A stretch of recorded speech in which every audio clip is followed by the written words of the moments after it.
बोलिए बालनाथ जी भगवान की, बालनाथ जी भगवान की, बाबा श्री बस्तीनाथ जी की, बाबा बस्तीनाथ जी की।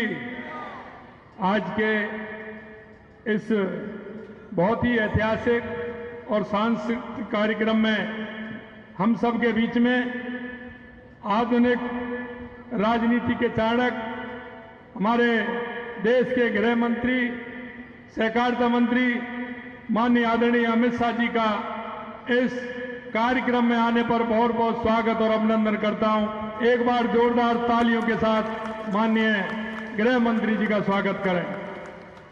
हमारे बीच में माननीय केंद्रीय वन एवं पर्यावरण मंत्री माननीय भूपेंद्र जी भाई साहब, और इस कार्यक्रम में हमारे संत महंत सभी के चरणों में प्रणाम करते हुए आज के इस कार्यक्रम में जिस तरह से महाराज बस्तीनाथ जी ने, क्योंकि मुझे पता है 1 साल पहले गोविंद देव जी के मंदिर से इन्होंने यात्रा प्रारंभ की थी, और मैं कह सकता हूं कि उस यात्रा में भी बहुत बड़ा जन सैलाब था। जिस तरह के कार्यक्रम हमारी संस्कृति के लिए, हमारे उस विचार के लिए, हमारे सनातन के लिए ये आयोजन होते हैं, ये आने वाली पीढ़ी को भी सजग करते हैं।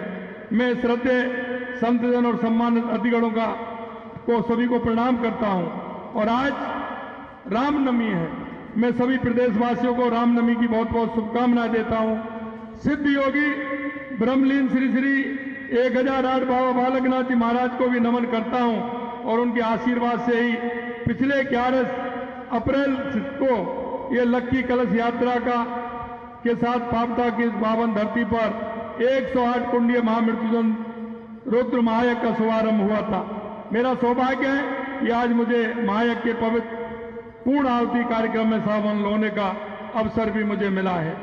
मैं आपसे कहना चाहता हूं, हमारे सम्मानीय केंद्रीय गृह मंत्री एवं सहकारिता मंत्री अमित शाह जी का राजस्थान की धरती पर हृदय से स्वागत तो करता हूं, लेकिन मैं आपसे कहना चाहता हूं, देश के यशस्वी प्रधानमंत्री नरेंद्र मोदी जी के नेतृत्व में विकास और विरासत हमारे जिस तरह से साथ साथ चल रहे हैं, और आज आप पूरे देश के अंदर देख रहे हैं कि हमारे विकास और विरासत दोनों साथ साथ चल रहे हैं। शाह जी आपके नेतृत्व में, आपकी दूरदर्शिता से देश के लिए एक मिसाल है। बतौर केंद्रीय गृह मंत्री आपने देश की आंतरिक सुरक्षा को अवैध बनाने में योगदान दिया, वह हर भारतीय के लिए गर्व है। आप चाहे धारा 370 को हटाने का ऐतिहासिक निर्णय हो या सीमा सुरक्षा को मजबूत करने का कार्य हो, आपके संकल्प और दृढ़ इच्छा शक्ति ने भारत को एक नई दिशा देने का काम किया है।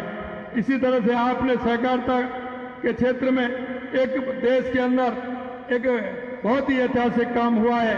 जो पंडित दीनदयाल उपाध्याय जी की अंत्योदय की योजना है, वो सहकारिता के माध्यम से अंत्योदय की योजना पहुंच रही है। माननीय मैं महाराज जी बस्तीनाथ जी को निश्चित रूप से कहना चाहता हूं, जिस तरह से उन्होंने एक समरसता के रूप में इस महायज्ञ को संचालन किया, और बहुत बड़ा काम यहां हमारे इस क्षेत्र में हुआ है, जिससे बहुत दूर दूर से लोग आए हैं और उसमें आकर के शामिल हुए हैं। मैं इतना कहना चाहता हूं, माननीय प्रधानमंत्री जी की दृढ़ इच्छा शक्ति से अयोध्या का राम मंदिर हो, चाहे हमारा काशी कॉरिडोर हो, सारे काम जितने हमारे देश के अंदर हुए हैं वो ऐतिहासिक काम हुए हैं। हमारी सांस्कृतिक और आध्यात्मिक के लिए कार्य कर रही है हमारी सरकार। हाल ही में हमने बजट में भी धार्मिक स्थलों को अनेक घोषणाएं की हैं। अंत में मैं आपसे इतना कहना चाहता हूं कि हमारे संतों ने, हमारे मुनियों ने, हमारे ऋषियों ने हमारी सनातन संस्कृति को बनाए रखने के लिए अपने आप को, इस राष्ट्र को दिशा देने का काम किया है, और मैं यही कहना चाहता हूं, उसी दिशा में महाराज हमारे बालनाथ जी ने एक आने वाली पीढ़ी को दिशा दी है। क्योंकि ज्यादा दिन पहले नहीं, थोड़े दिन पहले ही आपने देखा होगा बालनाथ जी महाराज किस तरह से अपने हर क्षेत्र में उन्होंने एक सांस्कृतिक संस्कृति को तो मजबूत किया, सनातन को भी मजबूत करने का काम किया है, और उसी में महाराज बस्तीनाथ जी लग रहे हैं और इतना बड़ा कार्यक्रम का आयोजन किया है। उनको भी मैं बहुत बहुत धन्यवाद देना चाहता हूं। बहुत बहुत धन्यवाद। और पुणे में हमारे गृह मंत्री जी को माननीय भूपेंद्र जी को, और आप इतनी बड़ी संख्या में इस कार्यक्रम में आए, आप सभी को भी मैं धन्यवाद देना चाहता हूं। बहुत बहुत धन्यवाद। जय हिंद, जय भारत, जय राजस्थान, जय जय श्री राम, जय जय श्री राम। बहुत बहुत धन्यवाद।